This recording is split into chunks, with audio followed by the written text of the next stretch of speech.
Morning. How we doing? Hey, Bill. Coach. Good. Good. Well, first, want to recognize and give our condolences to Rick Lanier's family. I've had a lot of history with him, but just following up on his passing. Great high school player, student athlete, merit scholar, so forth. Tremendous high school player, and then his career at North Carolina was also exemplary. And then, of course, he's gone on to be a great public servant and provide great leadership in the communities and the different organizations he's been involved with. So, sorry if this was a little more timely. It was like a week ago, but I want to make sure that we recognize him on behalf of the entire North Carolina football community here. Moving on to Virginia, this is really been an impressive string that they're on. They've won a couple of close games in overtime, close game against Washington State, played really well in some critical situations in games, and that's been the difference for them. Coach Elliott's done an excellent job with the program, and there's certainly some similarities to the Clemson system that he's from his time there that he's brought to Virginia, but they're kind of their own. They developed that into their own Virginia package. I'm not saying it's Clemson, but there are some elements of the Clemson system, especially offensively. Coach Kitchings, the offensive coordinator, and Coach Rosinski, the defensive coordinator, both done an excellent job, and those guys are they're very sound. They don't turn the ball over, haven't fumbled all year, or haven't lost a fumble all year. Only had a couple of interceptions, so ball security's been really good, and they've made the plays on the defensive side of the ball. And in the kicking game, it's a couple of long punt returns, kickoff return for a touchdown, block punt, stuff like that provide explosive plays on defense and in the kicking game, as well as offensively. And of course, Morris is having a good year. Cam Ross is an outstanding player, both in the return game and offensively. Jamari Taylor, excellent running back, really has good vision, great quickness. He can really hit from sideline to sideline on any play with his vision and his ability to jump cut and get into spaces. We've got some big receivers, so that'll be a challenge for us. And defensively, this is a very experienced group. It's mainly all juniors, seniors, some graduate students. Minner, the safety, who's a sophomore, but it's just a very experienced group, and they play well together. The ends are very disruptive. The defensive line's good, but the ends in particular are very disruptive and create negative plays, long yardage situations, make plays on long yardage, they score touchdowns, and tackle guys for safeties, and stuff like that. So we've got to do a good job offensively of keeping the negative plays to a minimum, and staying out of long yardage against this team, and that's the goal every week. But Virginia's done a good job. It's certainly helped them win a lot of games. Big kind of rivalry game here with the history of UNC and Virginia. It's a great traditional rivalry, and so we're excited for the preparation of the game, and I look forward to getting on the field today and starting to work on that. But it's a good football team. It's really capitalized on a lot of opportunities and won a lot of close games. We'll get started with the Q&A here.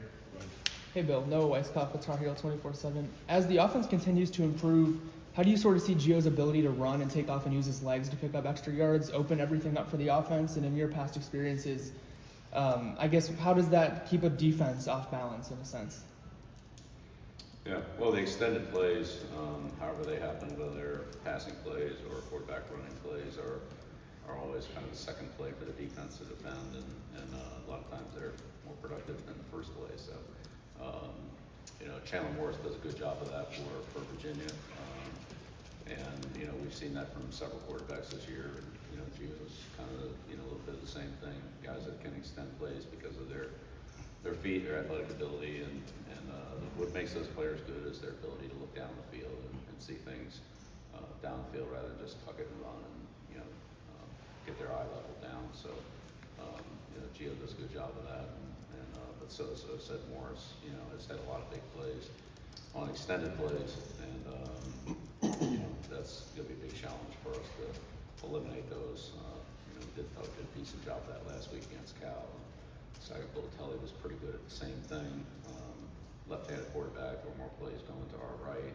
With Morris, it's more going to our left. But you know, I mean, you got to defend it both ways. But it's, you know, having the discipline to finish those plays defensively and offensively to do the right thing to create spacing and give the quarterback options to run, throw short, throw deep, throw across the receivers, and so forth. So it's you know, definitely an unsettled type of situation. You never know what route you're going to be, and you never know where the quarterback's going to scramble.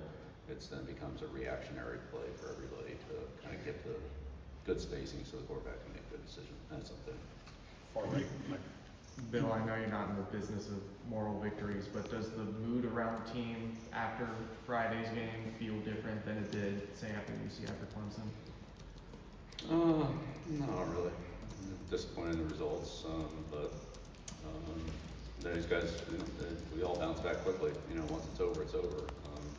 You know, whether it was the wins against Charlotte and Richmond or a loss, it's after 24 hours, that game's in the books, and we're done with the corrections and so forth, and we're on to our next challenge. So that's kind of the way it's been every week, and I think that's the way it'll be going forward. I mean, it's always a good move when you win right after the game, but as soon as you get onto that next team, it's, you know, you're starting all over again. So that's where we are. Right next to the coach. Hey, Coach.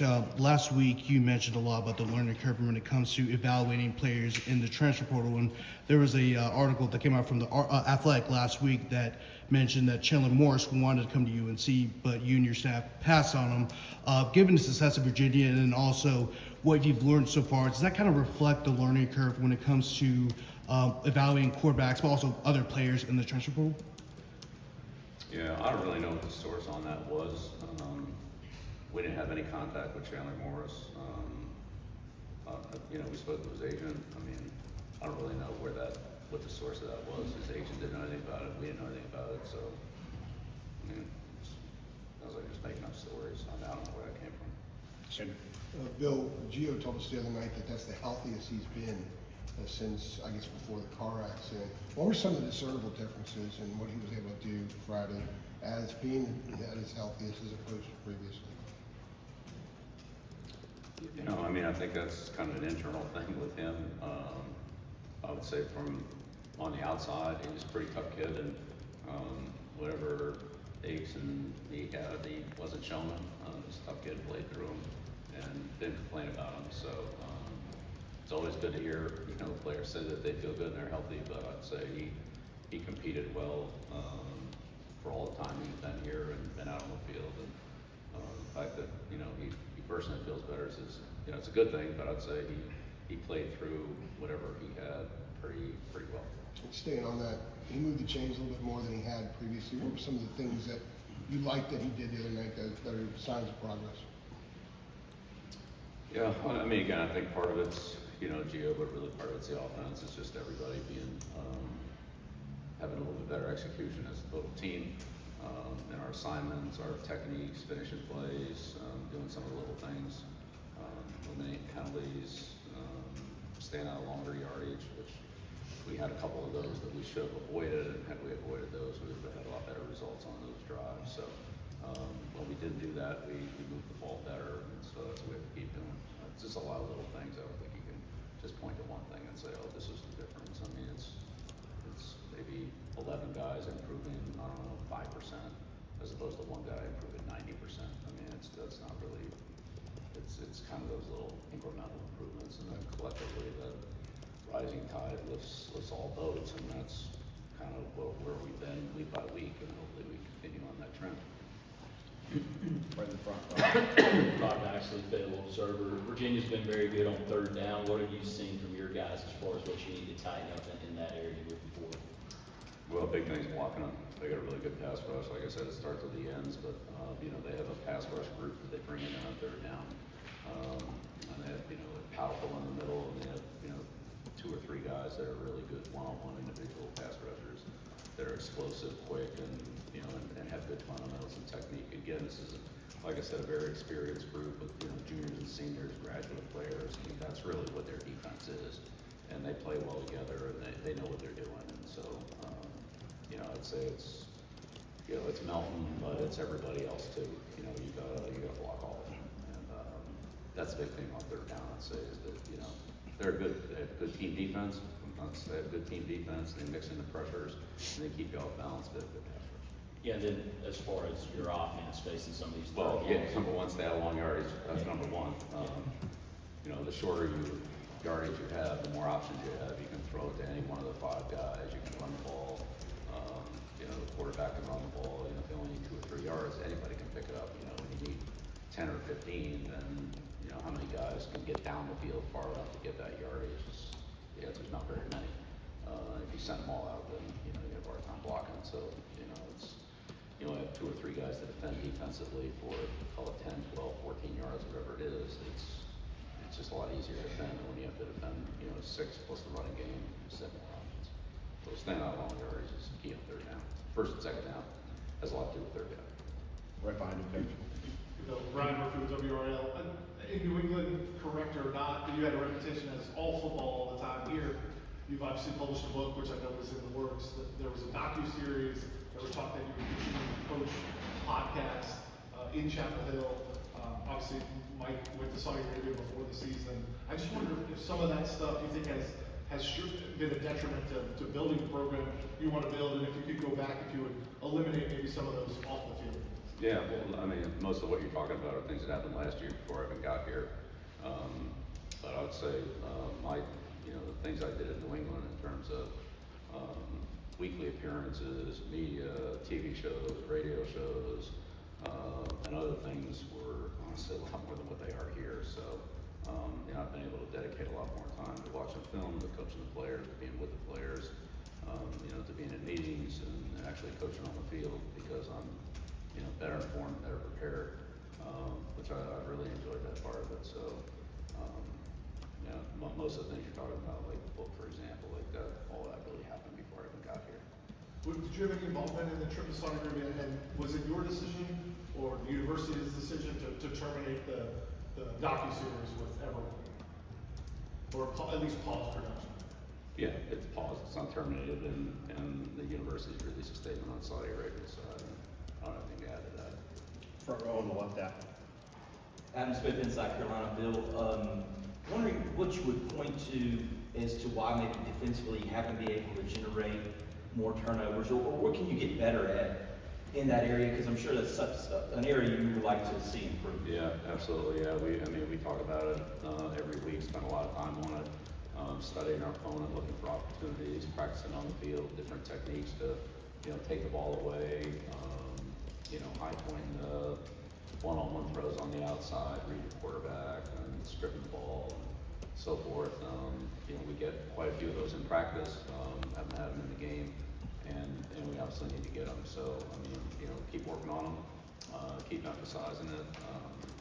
There are plenty of balls out in practice. We turn the ball over in practice, and so we're trying to do the right things. We're just going to have to do a better job of it in the game. And we had 2 balls out. In the Cal game, Ty had a strip sack, ball rolled out of bounds. We had another fumble muff punt there. Couldn't quite get to that. Muffed another punt. Was it last week, 2 weeks ago, whatever it was. We couldn't quite get. So we're, you don't get it, doesn't matter. It's just a foul ball, but. Right. But I'm with you. We're on it, and we're doing everything we can to try to get them. But we need to get them, and we need to get them. Right next to the Coach. Yeah, Bill. The other day, you saw obviously Coach Belichick get 100 yards. Benjamin Hall was, kind of moving around, things like that. Of course, those guys, hadn't gotten, I guess, that level of, production, let's say, those previous 5 games. I guess at this point in the year, what's the process like for you all as an offensive staff, kind of finding, I guess, maybe who some of those key playmakers are, and I guess week in, week out, kind of getting them the ball? Right, well, look, the running plays are the running plays, the passing plays, you generally don't call a passing play and say, well, we're gonna throw a ball to so-and-so. You call the play, you have, 3, 4 receivers, maybe 5 receivers out in pattern, and the quarterback makes a decision on who to throw to based on the matchup and the coverage. So, some of the coverages that we got from Cal, which, they gave us, quite a bit of the certain 2 particular coverages, really dictated the ball. There was just too many guys to throw there, the ball dictated the ball goes somewhere else. So, I'd say those are examples of, sometimes how if the quarterback reads the play properly and goes to the open receiver, then it could end up, being Coach Belichick, and the next week it could end up being somebody else. So, like Jordan in the Richmond game. So it's, again, if it's a screen, then we know who we're throwing the ball to, right? That's one thing. But on most pass plays, there are 2 or 3 primary receivers, and then the quarterback has 2 or 3 outlets based on if those players are covered in zone coverage. If it's man coverage, he's going to go to the best matchup, and so it's really important for all the receivers to work hard to get open and let the quarterback decide where to go based on what the coverage tells him to do. Listen to the golf as well. Obviously you mentioned from a play-by-play standpoint, it's just some guy has the opportunity and other guys don't. I guess when it comes to practice or even just seeing it in games, like, do you find that any particular skill position guy kind of emerges at maybe like the top guy of the group, so to speak? And I guess going off of that, like, how do you kind of, allot them, certain, opportunities, as far as snaps and everything? Yeah, well, yeah, absolutely. If you have a player that's a dominant player that can win almost every matchup, and then you try to get that player to make sure you have opportunities so the defense can't take it away and so forth. I'd say at this point, nobody's really emerged. We're more balanced. We've had production from all the positions, including the quarterback position, with multiple running backs, multiple receivers, and our tight ends have given us some production. I'd say there's a couple cases where we've had players open and either missed them or didn't see them. This is 2 weeks in a row really where we've had a receiver behind the defense and we end up throwing the ball out of bounds and just can't quite connect on what would have been 2 explosive plays, to Green and to Clower last week. So we're seeing it. We're just a little bit away from it being an explosive play, and again, it just ends up being a foul ball. So those are the kind of plays where you just don't know exactly where the ball's going to go until the defense, unfolds, and then hopefully make the right decision and can execute it a little bit better. So I think if there's a point where we have players who are consistently highly productive, and we feel like we've got to get them the ball in situations that the defense is trying to take them away, then you kind of game plan a little bit differently. So you have a guy like Gronkowski, is going to get a lot of double coverage and that type of thing. You try to find a way to, put him in a position where, you're able to get him the ball. But again, I'd say to this point, we haven't had enough production from anybody consistently that I don't think any defense is playing us that way. I haven't seen us get played that way yet. Right, third row, Aaron. Aaron, here for the AP. Do you have, where do things stand with Armand Hawkins? Do you have any update on him? Yeah, he's back, and the university cleared him. They did their, they went through their process with him, and he's back. Yes. Right. Just to follow up with you, there's a degree of crash course with NCAA rules and so forth for guys that haven't been in the college ranks for a long time. Do you think you guys have done enough in terms of educating everybody about all the various NCAA rules? Has it been enough of an emphasis for you guys?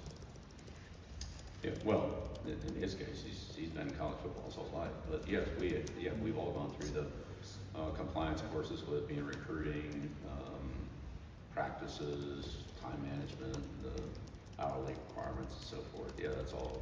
We're in. I would say, if anything, I feel like maybe we spent too much time on it. To be honest with you, we've gone over and over and over it to make sure that we have it right, and every time. We check it. I just want to triple check and make sure we're okay on this. Yes. But right now we're still, making sure that we're trying to do every single thing right. And so that's, I think that's the right thing to do. did something come up, or will something come up? I mean, I'm sure it probably will, it does in every program, but we're certainly not trying to, in any way, not take advantage of our compliance people and people who have more experience with some of the just subtler, rules or restrictions. We got time for 3 more right here, and then 2 over here on the left. John down at Grants, the 11. Just following up on a question I was asked earlier related to kind of the Saudi stuff. Did you happen to know who the Saudi fan was that funded that trip? Because they said, the university said that person's a fan of yours. The university said, The Saudi person who funded the trip was, they said they were a fan of yours. yes, I am familiar with with them and their kind of the connections and so forth. Yeah, absolutely. Is there a growing connection between them and the university now and the football team? Yeah, again, the university made their comment on that. But Do do I have knowledge in relation to? Absolutely, yeah. Do you think the meeting should have happened with the GM? How do you feel about that meeting now? I know it was before your time, but just, how do you feel? Maybe before my time. You were saying earlier when it was asked about the Saudi meeting that it had happened earlier, and that you said, referring to the university statement. Do you think that meeting should have happened with the GM and the Saudi fan? I was aware of it, and it was talked about, and the university released a statement on it. I mean, there was no secret. On the left, Shelby. Shelby Social News Observer. I'm just curious, going back over the film from the Cal game, obviously had 2 pretty consequential fumbles, and the first Saturday game and later in the conference, he was, heading towards the end zone there. Just what stuck out for you from reviewing the film of those 2 fumbles? That we didn't have the ball securely held enough, well enough. What wasn't secure enough? Anything more specific on that? And then how do you go about just addressing that with We address it every day. Every day we're on the field. We address it. We do ball security drills every single day. Right next to her on In the every left. practice. I mean, every time we run a play, if the ball's not securely managed by the person who has it, whether that's on offense, on defense, in the return game, in the kicking game, then we point that out on the phone and talk about it. So we just have to do a better job of being diligent with our awareness and our discipline to take care of it. That's all there is to it. We know they're going to punch at the ball. We know they're going to try to knock it off us. We're going to try to do the same thing to them. We have to do a better job of securing it. I mean, that's the first rule of football is to take care of the ball. And if we can't take care of it, then it's going to be hard to give it to that person. Last one on the left. Coach, my question is similar to what Michael asked you earlier, but I wanted to know just historically with the teams you coached, when you've been in a competitive game that you just lose by a bit at the end for whatever reason, have you ever noticed with teams in the past if there's a confidence boost or a jump that's taken the next week or weeks after that, after they've been struggling for a little bit? Do you think that this is maybe like a baseline for the team to kind of start from, to have a refreshing start per se for Virginia and moving forward? Again, I think every week's its own week, so I don't really think there's a whole lot of carryover, to be honest with you. You spend all week in preparation, you spend all week filling up your tank, you go out on the field and you empty it. Whether you're a player or a coach, you put everything you have into that game, preparation. Whatever the results are, they are. You come back, you look at what happened, good and bad, talk about the corrections, talk about the things you did well, how to do some things better, how to keep doing the things you did well more frequently. Then you turn the page and go to the next chapter and start to fill the tank back up again. And if you don't fill it back up again, then whatever happened last week, if it was good, isn't going to last long. And, we've seen, so many close games in the ACC, overtime games, last minute plays, last play of the game, last possessions, all that. That's kind of what this conference is. And if you don't go back and start to prepare and start all over again, then you're not going to be ready for the next game. So once it's time to move on, it's time to move on and get ready for the next opponent. Thanks, everybody. All right. Thank you. Let's go.